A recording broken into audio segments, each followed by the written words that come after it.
Salut, c'est Sarah de Poteraté et je reviens pour vous filmer mes favoris du mois d'octobre. Alors, je suis désolée pour la luminosité parce qu'il est un tout petit peu plus tard que ce que j'aurais voulu, enfin à l'heure à laquelle je voulais commencer pour filmer, parce que j'étais au téléphone avec ma maman, que j'embrasse très fort, mais du coup quand on se parle au téléphone ça dure toujours un petit peu. Donc voilà, il fait peut-être un petit peu plus sombre que d'habitude, j'ai mis la lumière, espérons que EDF ne va pas couper, bref, on y va. Je commence avec, eh bien écoutez, je vais commencer avec les cheveux parce que pour une fois j'ai quelque chose à vous montrer, ce qui est quand même pas souvent. Et c'est le shampoing douche après soleil de NYX. C'est un produit de leur gamme Sun. Et en fait c'est un shampoing qui se veut donc qui enlève surtout le chlore, c'est surtout pour ça que je l'ai acheté. Donc qui rafraîchit, élimine les filtres UV, sel, chlore et sable. Donc théoriquement après que vous ayez été au soleil, à la piscine ou à la plage. Et donc moi je m'en sers, il est dans mon sac de piscine en fait, parce que moi je vais à la piscine tous les jours, faire mes petits 2 km. Et en fait je me suis rendu compte quand j'ai coupé les cheveux, la coiffeuse m'a dit que ça se voyait vachement que mes cheveux étaient attaqués par le chlore. Je les rinçais même pas en fait en sortant de la piscine, je rentrais chez moi comme ça avec les cheveux encore mouillés de l'eau de la piscine. Et du coup je me suis un peu fait engueuler. Donc j'ai acheté ce produit là. Je me lave les cheveux avec quasiment à chaque fois que je sors de la piscine. Quand j'estime que je vais de toute façon faire un shampoing à la maison avec un soin et tout, au moins je me les rince. Et je dois avouer que quand j'utilise ce produit, que je me les lave avec dans la douche de la piscine, alors à savoir que quand même c'est un produit qui sent super bon le monoeil. Ouais, ça sent le monoeil, ça sent vraiment, c'est très agréable. Mais par contre, ça ne mousse pas du tout, donc c'est un petit peu perturbant. Et par contre, une fois rincé, il laisse les cheveux super doux, qui sentent super bon. Et franchement, je pense qu'il y a une utilité. En tout cas, depuis que je fais attention à au moins me les rincer, si ce n'est pas me les laver avec ce produit, mes cheveux clairement sont moins asséchés. Autre produit, et là on parle de soins du corps, c'est un basique que je vous ai déjà présenté un million de fois, mais je voulais vous le représenter encore une fois. C'est l'huile prodigieuse de NYX encore, décidément. Parce que c'est un produit voilà, que j'aime et que j'aimerais toujours. Parce que déjà ça sent bon, parce que c'est une huile sèche pour le corps qui fait une peau douce, qui laisse un petit voile brillant comme ça, satiné, qui en même temps ne tache pas les vêtements, qui fait pas gras au toucher. C'est une huile sèche mortelle, vraiment un basique j'ai envie de dire, un produit emblématique de la marque NYX, mais qui pour moi, voilà, c'est pas mon premier pot. Voilà, j'ai décidé d'être un peu moins feignasse et de plus me badigeonner de vrais produits pour le corps. Et je dois dire que j'aime ça, j'aime vraiment ça, beaucoup ça. Autre produit, on va dire entre guillemets pour le corps, même si c'est plus un produit de parfum, c'est une eau de toilette de chez Yves Rocher, celle à la noix de coco de Malaisie. Alors voilà, j'ai craqué. Ça n'est clairement pas au goût de tout le monde, j'imagine bien se parfumer à la noix de coco. Mais en fait moi c'est mon parfum de journée, voilà, c'est mon parfum de journée ici, parce que quand il fait chaud tout ça, j'ai pas envie de me mettre un parfum lourd, capiteux, fort. Et du coup voilà, je me mets quelque chose à la noix de coco. Alors il y a de l'alcool dedans, donc j'essaie de pas en mettre sur les zones exposées au soleil. J'en mets voilà, un petit peu sur mes vêtements, derrière les oreilles.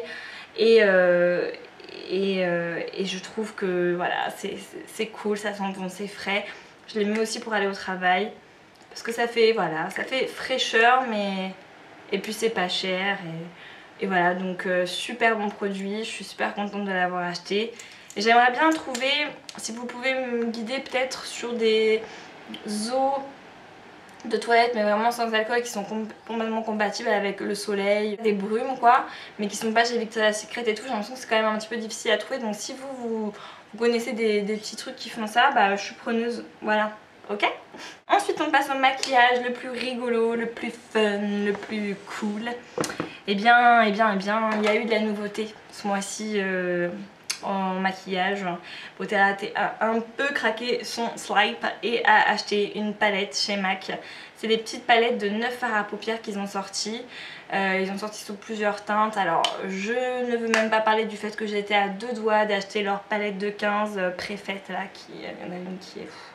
Voilà, et c'est très intéressant, hein. Il me semble que moi là au MAC du Family Plaza, elle était sur les tours je crois qu'elle me la vendait à 102 €, par là.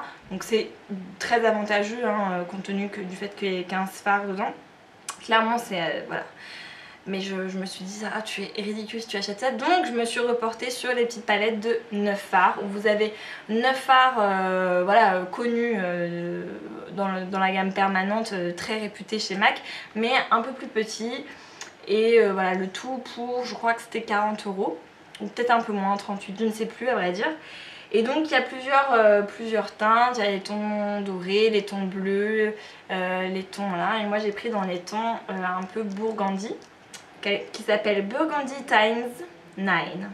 Donc 9 fards à paupières et dedans donc vous avez, je vais essayer d'être efficace, vous avez Honeylustre, Poppy Side, Quarry, Antiqued, Embark, Noir, enfin hashtag noir. Ici vous avez Eau, Star Violet et Sketch. Donc c'est quand même des fards ultra connus chez MAC. Et alors je dois dire que je les adore. La sélection est super belle. Vous avez des fards hyper satinés, pailletés, mais aussi une très grande sélection de mat, pardon. Je trouve que chaque ligne a un peu son sous-ton et que du coup avec les 3 fards d'Uni vous pouvez vous faire un maquillage genre paupières, creux de paupières, ras de cils et vous êtes canon. Voilà, et je me suis maquillée avec sur les yeux actuellement, j'ai cette palette. Je voulais vous filmer le make-up, mais voilà, là, compte tenu de l'heure qu'il est et de la lumière. Mais je vais vous en filmer un tuto avec parce que franchement, voilà. Alors oui, les fards sont plus petits, mais concrètement, pour qu'on finisse un fard à paupières MAC, il faut quand même l'utiliser de manière assez récurrente. Mais voilà, je voulais juste vous montrer le Star Violet et le Antiqued, mais c'est les plus beaux fards pour moi de la palette. Et je vous parle même pas des mats qui sont aussi à tomber.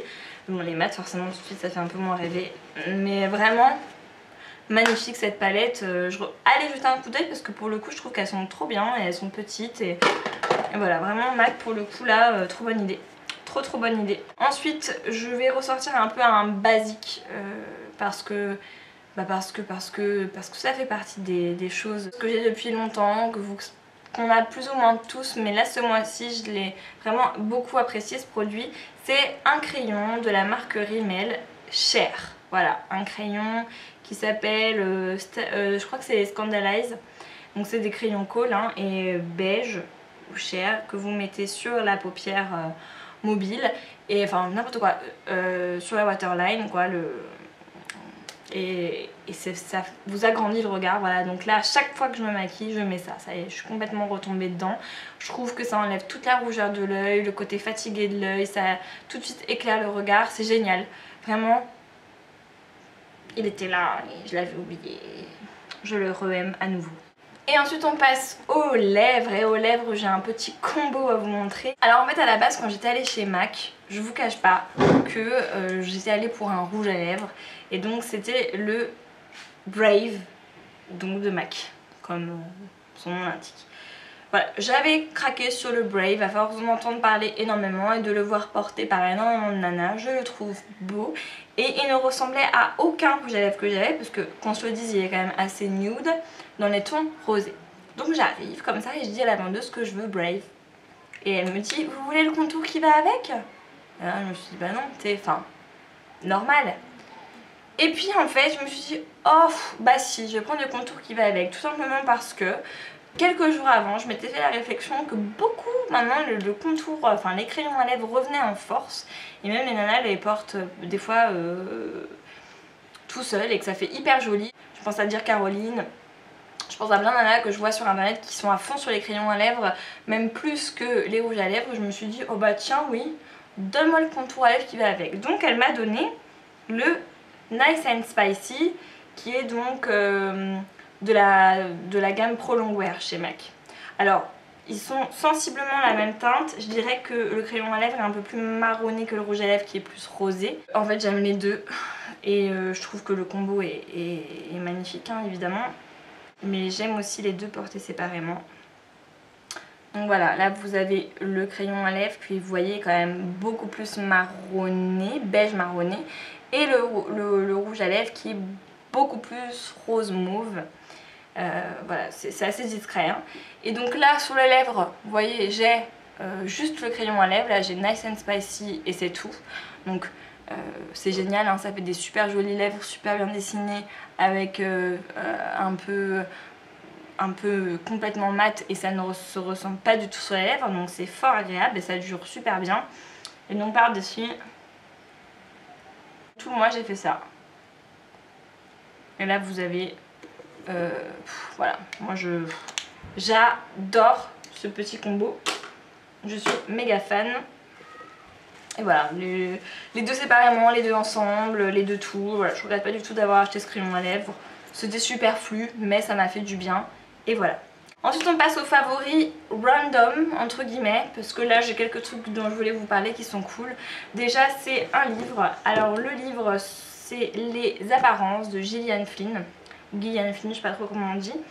Et en gros c'est le livre qui a inspiré le film Gone Girl. Si vous n'avez pas vu Gone Girl avec Ben Affleck. Alors en fait moi j'avais adoré le film.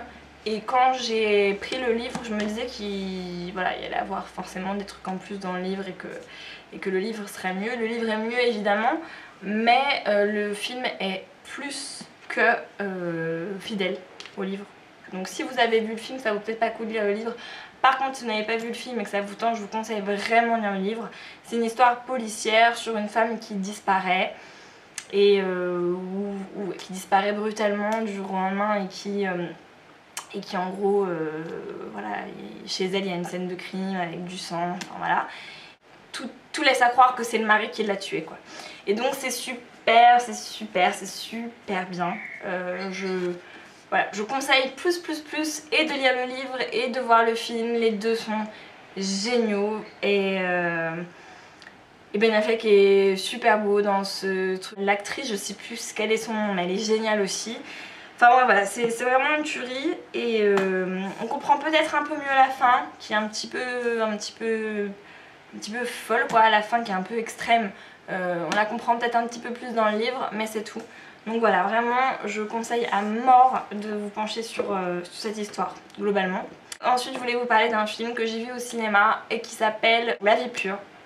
Là c'est mon côté chauvin qui parle et mon côté petite métro vivant en Guyane et qui aime la Guyane, puisque c'est un film qui a été tourné en Guyane et qui montre enfin voilà, comment c'est filmé, comment les paysages sont filmés, c'est magnifique. Voilà, c'est la Guyane, la forêt, l'Amazonie, il y a le Maroni, il y a tout ça et c'est vraiment beau. Maintenant l'histoire en elle-même est assez dure, c'est une histoire qui est très dure et qui pour le coup ne vend pas trop la Guyane, hein, voilà, mais c'était dans les années 50 tout ça, mais c'est voilà, c'est un très beau film. Moi j'ai beaucoup aimé ce film. Raconté vite fait, c'est un mec qui veut découvrir Mutumbak, ou je sais même plus le nom de la chaîne de montagne non explorée en Guyane française, et qui du coup voilà, va traverser la forêt amazonienne de Maripasoula jusqu'à... Enfin, il essaye d'aller jusqu'à Camopi et à cette chaîne de montagne en question. Bref, et c'est dur pour lui parce qu'il est un peu à la one again et c'est... Et en fait c'est une histoire vraie, hein, c'est un mec qui a vraiment existé, qui a écrit un journal et voilà. Ça me fait un peu penser à Into the Wild, voilà, vraiment on est dans la nature où le mec est en symbiose avec la nature, mais pour le coup rencontre des vraies difficultés à la fois sociales, mentales et alimentaires et physiques et tout quoi. Donc vraiment allez le voir parce que voilà, c'est la Guyane quoi. Donc ça c'était pour mes tops et ensuite on va passer à mes flops. Et au niveau flop en termes de beauté j'ai pas grand chose à montrer, voire même là ce mois-ci ça va. Par contre j'ai deux flops random à vous citer. C'est le livre du Labyrinthe 2 ou de la Terre Brûlée, en bref du volet 2 de cette saga du Labyrinthe en film. Mon dieu, mais qu'est-ce qui s'est passé? Alors déjà bon, le film est nul. Enfin voilà, le film en lui-même est nul quoi, l'histoire est mal menée. Je me suis endormie au cinéma, ce qui quand même ne m'arrive jamais. Donc pour que je m'endorme dans un cinéma, c'est vraiment que j'étais pas captivée. Et pourtant, c'est quand même un film d'action, donc théoriquement on n'est pas censé s'endormir. Je me suis fait chier comme un rat mort. Et en plus de ça, bon bah, j'ai lu le livre hein, il y a quelques temps maintenant. Et c'est un viol, on a violé l'histoire quoi, je veux dire, il n'y a rien du début à la fin, l'histoire du livre n'est... C'est même pas que ça s'en approche ou que c'est inspiré, c'est rien du tout, c'est juste deux trucs complètement différents. Je sais pas, j'ai pas compris. C'est pas la même histoire, ce n'est pas, du début à la fin, ce n'est pas la même histoire, c'est pas la même intrigue, c'est pas...